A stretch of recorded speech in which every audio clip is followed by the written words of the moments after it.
Every year, the watch industry delivers a mix of brilliance and pure nonsense, and 2025 so far has been no exception.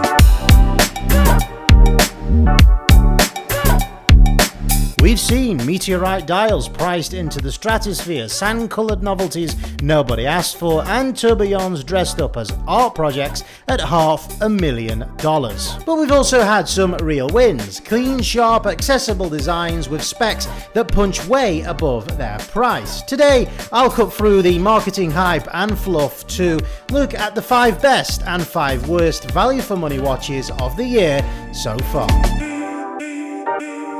Welcome back, guys. I'm Vinny, a qualified accountant turned watch dealer. Now let's kick this off with the 5th worst value for money watch of the year so far. And I think there is no better place to start than with a watch that if you buy it and walk out of that authorized dealer, you will probably lose 50% of its value. This release is the Zenith Chronomaster Sport with meteorite dial and carries a retail price of a hefty £15,159.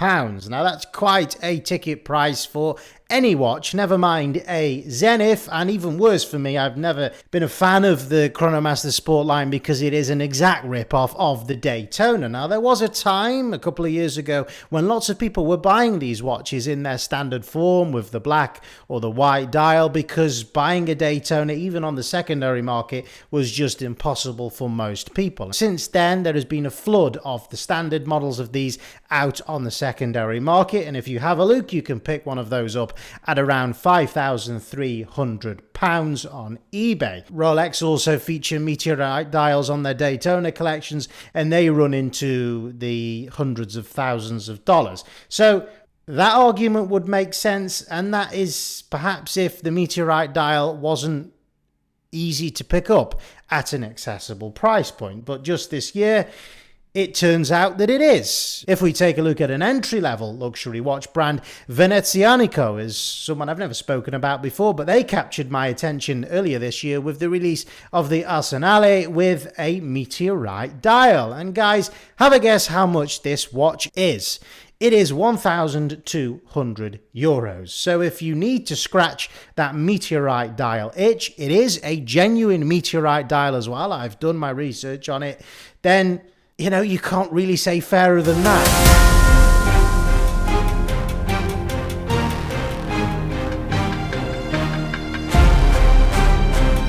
Let's try and be a little bit more positive now, shall we? In at number 5 for one of the best value for money watches of the year so far is the Tudor Black Bay 54 with Lagoon Blue dial. When I saw this 54 with the black dial being released 2 years ago at Watches and Wonders, for me it absolutely harked back to the original Rolex Submariners. They carried a smaller case shape, more akin to a 38-39mm watch, and so with that you get a vintage style aesthetic with excellent finishing as well to the case and the bracelet at a very accessible price point of just £3,498. And specifically for me, this Lagoon Blue dial carries even greater value for money because you've got a higher, more intricate level of finishing to the dial with a grain effect.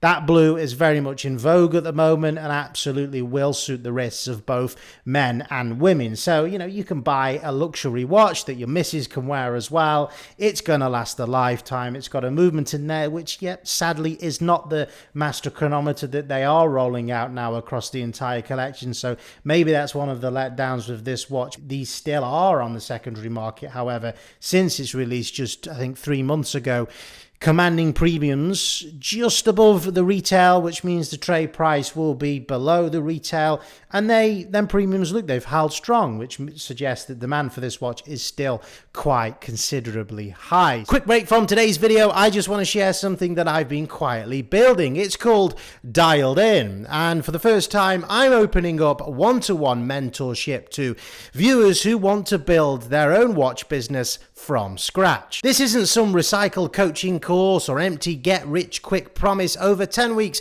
I'll walk you through everything from setting up your business model, eBay and Chrono24 storefronts, as well as social media profiles, and even giving you the physical tools and knowledge to add value to your watches. The goal is simple: By the end, you will have made back the cost of the program through your own watch sales, making it effectively free. So if that sounds intriguing to you, then there is a link in the description below where you can register your interest. Now back to the video.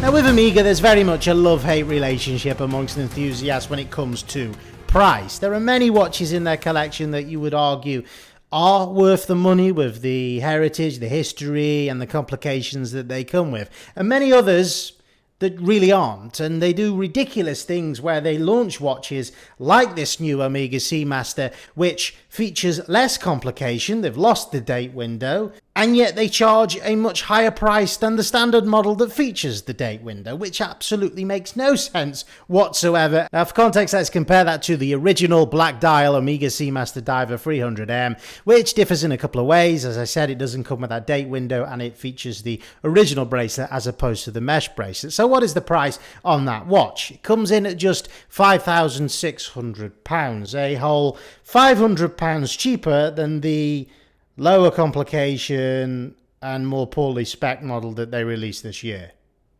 Make that make sense, honestly.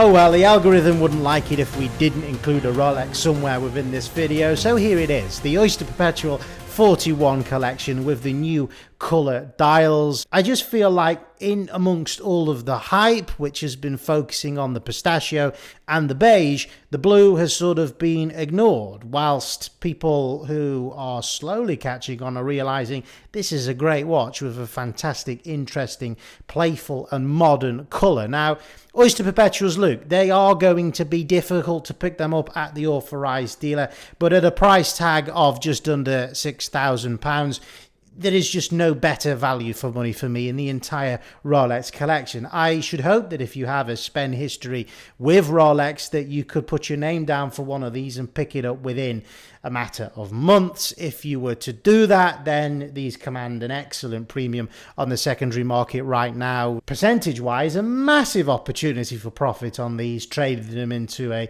grey market dealer, say for example around the £7,000 price point. So you really can't go wrong on this watch.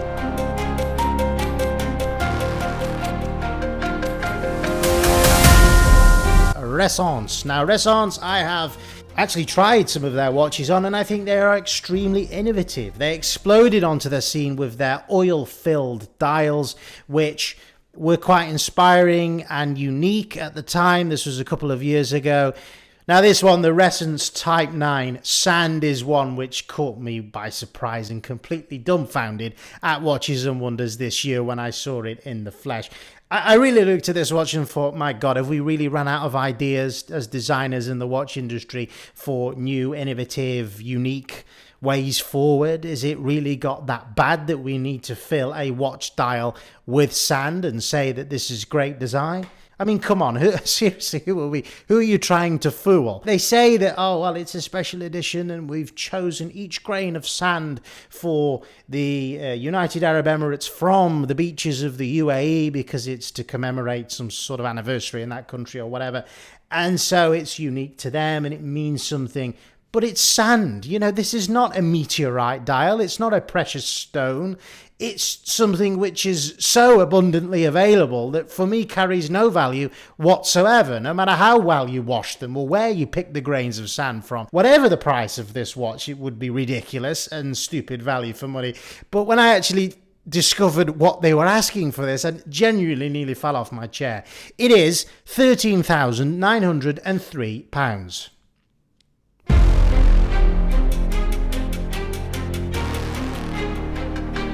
I am a big fan of German watchmaking. I cannot afford an A. Lange & Söhne as yet. It's something which I aspire to, which is why Nomos have long been on my radar. And when you take a look at this Nomos Neomatic Club Sport World Timer with an in-house movement as well, developed in Glashütte, built in Glashütte, just like the Langes are in that small region of southern Germany.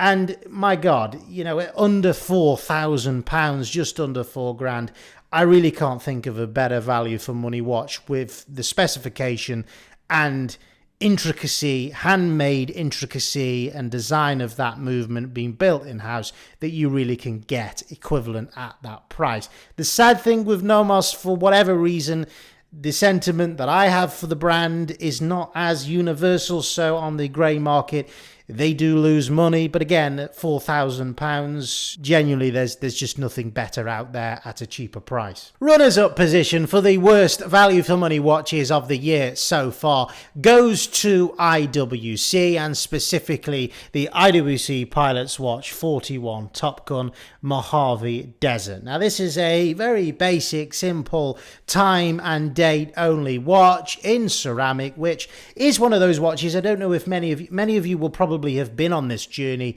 as I have with IWC. I like their designs. They are bringing out interesting, modern, unique, edgy, youthful designs every year. Every year at Watches and Wonders, their booth is packed out. But it is a massive problem, and an egotistic problem probably, that the brand have, that all of their watches are severely overpriced. Now at £7,000, yes, this is a ceramic watch. I get that those are more expensive, but it is just a time and date watch. There's nothing else that's particularly special about this.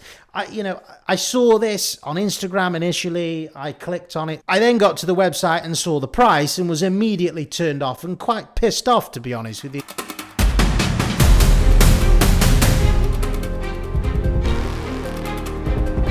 MB&F surprised us all earlier this year with the long-awaited release of the Mad 2. This, if you don't know MB&F, they are a very intricate high horology brand that give us what they call the legacy machines, crazy watchmaking as envisioned by their creator Maximilian Buser, and he is really one of the marvels of the industry, one of the geniuses in watchmaking that is still alive. Their watches, MB&F's main lines, carry price tags of hundreds of thousands of dollars, and so for many they just remain a pipe dream. Now when they launched the Mad 1 a couple of years ago, it was initially for their own staff so that they could wear and enjoy. They offered a few batches of releases to general public, and these skyrocketed initially on the secondary market, very much in line with MB&F's core collection, but with off-the-shelf Miyota movements that were modified. The Mad 2 carries on that theme entirely with a new design that comes in at a very modest 2,900 Swiss francs. This watch offers quite a bit more watchmaking value for the price, though. These two discs are not just hand replacements which rotate to tell you the time independently, but rather they are part of a jumping hour and dragging minutes complication, and that is why it comes in as the runner-up for best value for money watch of the year. From the ridiculous to the sublime, we've now arrived at that point following that rundown to crown the best value for money watch of the year so far and the worst. So let's start with the worst, and introducing this particularly disgusting monstrosity from Roger de Boer.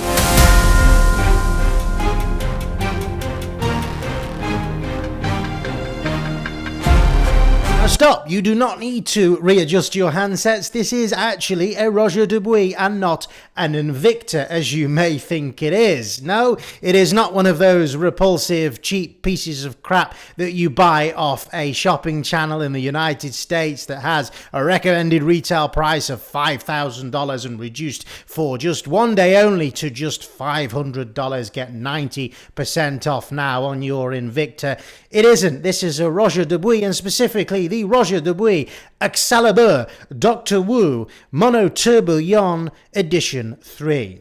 Catchy name. It comes in at £148,896, and guys, it's only limited to 26 pieces, so you must rush to your local Roger Dubuis authorized dealer or boutique as quickly as possible to snap this up. Now, yes, it comes with a tourbillon. It is a mono tourbillon, and tourbillons are the most expensive. Typically, you will not find a tourbillon retail under the £30,000 price point. This isn't even a solid gold watch. It's two-tone. It's two-tone titanium and rose gold. Mr. Dubuis is going to be laughing all the way to the bank, frankly.